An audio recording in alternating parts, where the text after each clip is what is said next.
নমস্কার বন্ধুরা, টুকিটাকি চ্যানেলে সকল বন্ধুদের জানাই অনেক অনেক ভালোবাসা। বড়দের প্রণাম, ছোটদের ভালোবাসা। আজকে আমরা রয়েছি গোপালপুরের কাছে অবস্থিত কেওড়েঝরা লেক। সেটাকে দেখে তারপর চতুর্দিকে পাহাড়ের সৌন্দর্য, প্রাকৃতিক সৌন্দর্য দেখতে দেখতে আমাদের গাড়ি এগিয়ে চলল গোপালপুরের কাছে অবস্থিত মা তারাতারিণী পবিত্র ধামে। আমরা এখন চলেছি মা তারাতারিণীর মন্দিরে, সেটা হচ্ছে পাহাড়ের ওপরে অবস্থিত। গোপালপুরের কাছে হচ্ছে এই মন্দিরটি। এটা হচ্ছে ওড়িশার অন্যতম শক্তিপীঠ হিসেবেও পরিচিত। চতুর্দিকে সৌন্দর্য দেখো, কি সুন্দর লাগছে না পাহাড়গুলো দেখতে, এত সুন্দর লাগছে কি বলবো, দারুণ লাগছিল, মানে কোনো দিক থেকেই চোখ ফেরানো যাচ্ছিল না। তাই তোমাদের জন্য একটু ভিডিও তুলে নিলাম এবং তোমাদের মধ্যে শেয়ার করলাম। তোমরা যদি কখনো গোপালপুরে যাও, অবশ্যই এই মা তারাতারিণী মায়ের মন্দির দর্শন করবে। খুব জাগ্রত মন্দির এবং ওড়িশার একটা শক্তিপীঠ। মানে 150 रुपया। হ্যাঁ, 150 টাকা।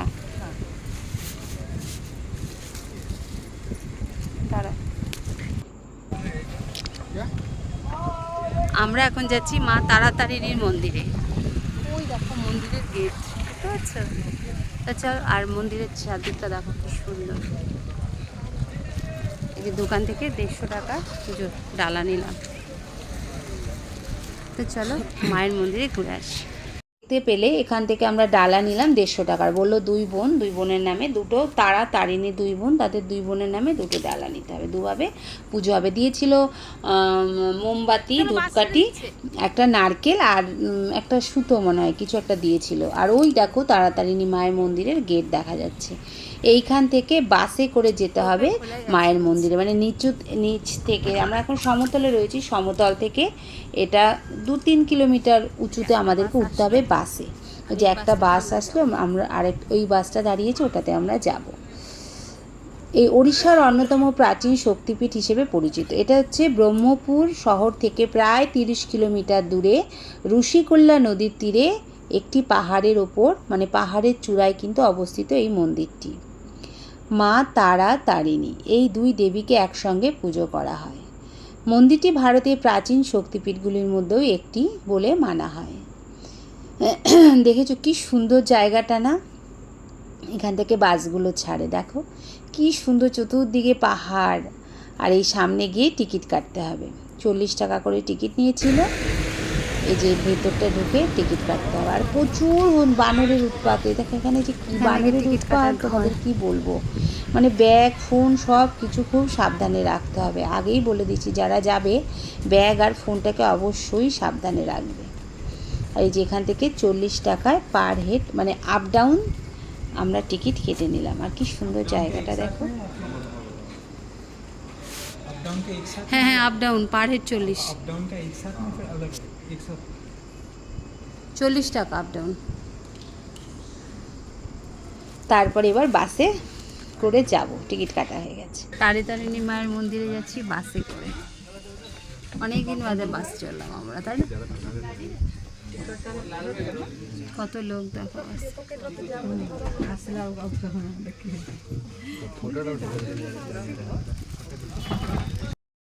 বাস ছেড়ে দিল, বাস ছেড়ে দিয়েছে। চলো মন্দিরটি সম্বন্ধে আরেকটু কিছু জেনে নিই। মন্দিরটি প্রায় 700 ফুট উঁচু পাহাড়ের উপরে অবস্থিত এবং সেখানে পৌঁছাতে বিখ্যাত 999টি সিঁড়ি রয়েছে। তাছাড়া এখানে নাকি রোপওয়েও ছিল বলো, কিন্তু আমরা রোপওয়ে দেখিনি, আমরা বাসে করে উঠলাম। চৈত্র মাসে এখানে বিশাল মেলা হয় এবং যাত্রা অনুষ্ঠিত হয়, যেখানে লক্ষাধিক ভক্ত সমবেত হন। প্রথমে ভাবছিলাম যে নিজেদের গাড়ি নিয়ে ওপরে যাওয়া যাবে না, তাই আমরা বাসের টিকিটটা কেটে নিয়েছিলাম, কিন্তু পরে দেখলাম প্রচুর গাড়ি কিন্তু এখানে গেছে। তাহলে বন্ধুরা, আজ আমরা গোপালপুরের কাছে অবস্থিত মা তারাতারিণীর পবিত্র ধামে যেতে চলেছি। এই যে পাহাড়ের উপর দিয়ে বাস যাচ্ছে, দেখো 3-4টে ব্যাক আছে, মানে মোড় আছে আর কি। প্রকৃতির অপূর্ব সৌন্দর্যের মাঝে পাহাড়ের চূড়ায় অবস্থিত এই শক্তিপীঠ শতাব্দীর পর শতাব্দী ধরে ভক্তদের অবস্থার কেন্দ্র। ঋষিকুল্যা নদীর তীরে দাঁড়িয়ে থাকা এই মন্দির শুধু ধর্মীয় নয়, ইতিহাস ও প্রাকৃতিক সৌন্দর্যের এক অনন্য মিলনস্থল। এত সুন্দর না, না গেলে বোঝা যাবে না। তোমরা চলো, পরের ভিডিওটা দেখলেই বুঝতে পারবে। মানে এত সুন্দর জায়গা, কী বলবো, এর অপরূপ সৌন্দর্য মানে আমাদেরকে মুগ্ধ করে দিয়েছে। চলো আর কথা না বলে আমরা মন্দিরের দিকে এগিয়ে চলি। চতুর্দিকে হচ্ছে পাহাড় আর পাহাড়, আর মাঝখানে এত সুন্দর রাস্তা, আর মাঝে মাঝে বেশ মানে টাইম কল রয়েছে। কেউ যদি হেঁটে ওপরে যায় তারা তাহলে এখানে দাঁড়িয়ে জল খেতে পারবে। মানে খুব সুন্দর জায়গাটা, ভীষণ সুন্দর। কি সুন্দর দেখো চতুর্দিকে, আর ওই নিচে দেখা যাচ্ছে নদী, বাড়ি, সব কিছু।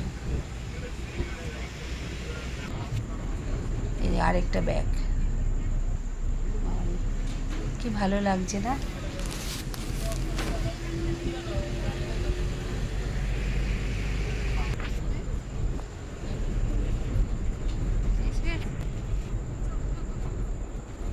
গল্প করতে করতে চলে এলাম মন্দিরের কাছে। এই যেখানে বাস দাঁড়িয়ে গেল, আবার যখন পুজো দিয়ে তখন ফিরবো, তখন এই বাসেই চলে যাব। আর এত সুন্দর মন্দিরটা দেখো, আর চতুর্দিকটা দেখো। এখানে কিন্তু খুব বাদরের উৎপাত। আগেই বলে রাখি, তোমরা যখন যাবে না অবশ্যই নিজেদের ব্যাগ, ফোন, ক্যামেরা এগুলো সাবধানে রাখবে। আর যে ডালাটা হাতে নিয়েছিলাম সেটাকে যে আমি কীভাবে নিয়ে গেছি আমি জানি। কিছুক্ষণ বাদ বাদে সে সবার প্যাকেটে টান দিচ্ছে এখানকার বাদরগুলো। প্রচুর বাদর, প্রচুর বাদর। দেখো কিছু কিছু মানুষ দেখলাম নিজেদের কার নিয়েও এসেছে, আমাদের বললো ঢুকতে দেবে না, তাই আমরা বাসে এলাম। আর মন্দিরটা দেখো কি সুন্দর, পুরো পুরীর মন্দির আদলে তৈরি না? চলো এবার মন্দিরটা ঘুরে দেখি।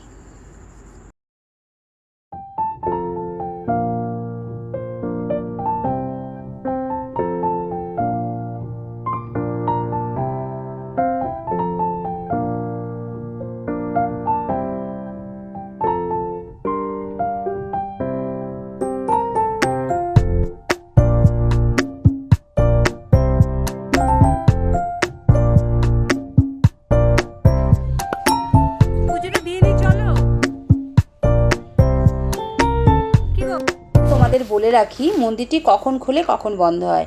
সকাল 6:30 খোলে, 12টায় বন্ধ হয়। দুপুরে মন্দির বন্ধ থাকে, বিকেলে আবার 2টোয় খোলে, মানে দুপুর 2টোয় খোলে, বিকেল 5টায় বন্ধ হয়ে যায়। তারপরেও কিন্তু আবার সন্ধ্যে 6:30 থেকে 6:45-র মধ্যে খোলে, 8টা 30 পর্যন্ত খোলা থাকে। তোমরা যদি গোপালপুরে বেড়াতে গিয়ে দর্শন করতে চাও তাহলে সকাল 7টা থেকে 10টার মধ্যে গেলে ভিড় তুলনামূলকভাবে কম থাকে। আর সন্ধ্যার আরতিও খুব সুন্দর হয়। কি সুন্দর না মন্দিরটা, দেখো এর অপরূপ সৌন্দর্য। এখানে মানে কথা বলার কোনো ভাষা নেই, এত সুন্দর মন্দিরটা। আর আমাদের ফেরার তাড়া ছিল বলে আমরা সব জায়গায় ঘুরিয়েও নিই, একটু সময় নিয়ে গেলে অনেকটা যে ঘোরা যাবে। তোমরা একটু হাতে সময় করে নিয়ে যেও, আমাদের মতো এত শর্ট টাইমে যেও না। দেখো কি সুন্দর, চতুর্দিকে আলো জ্বলছে, এত ভালো লাগছিল না, কি বলবো, খুব ভালো লাগছিল। চলো মন্দিরটাই দেখতে থাকো, আমি আর এখানে কিছু কথা বলবো না। খুব সুন্দর মন্দির, অপরূপ সৌন্দর্য।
এইবার মন্দিরের সামনে এসে দেখছি প্রচণ্ড ভিড়, মানে লোকে লাইন দিয়ে দাঁড়িয়ে আছে। আর বাঁদর দেখেছো? প্রচণ্ড বাঁদর, বলছিলাম না, সবাই সবার ব্যাগ, আমি যে ব্যাগটা কিভাবে লুকিয়ে রেখেছি দেখো, খুব কষ্ট করে ব্যাগটাকে লুকিয়ে রেখেছি।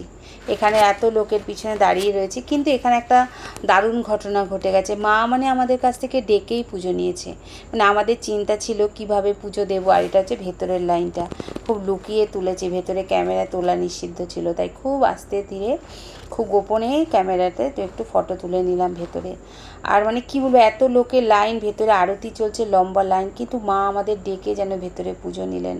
সে ঘটনাটা মানে এখন বলার আর সময় নেই। আজকে এই পর্যন্তই। ভিডিওটা কেমন লাগলো, ভালো লাগলে লাইক কমেন্ট শেয়ার করো। আর গোপালপুরে গেলে অবশ্যই মায়ের মন্দিরটি ভিজিট করো। ভালো থেকো, সুস্থ থেকো।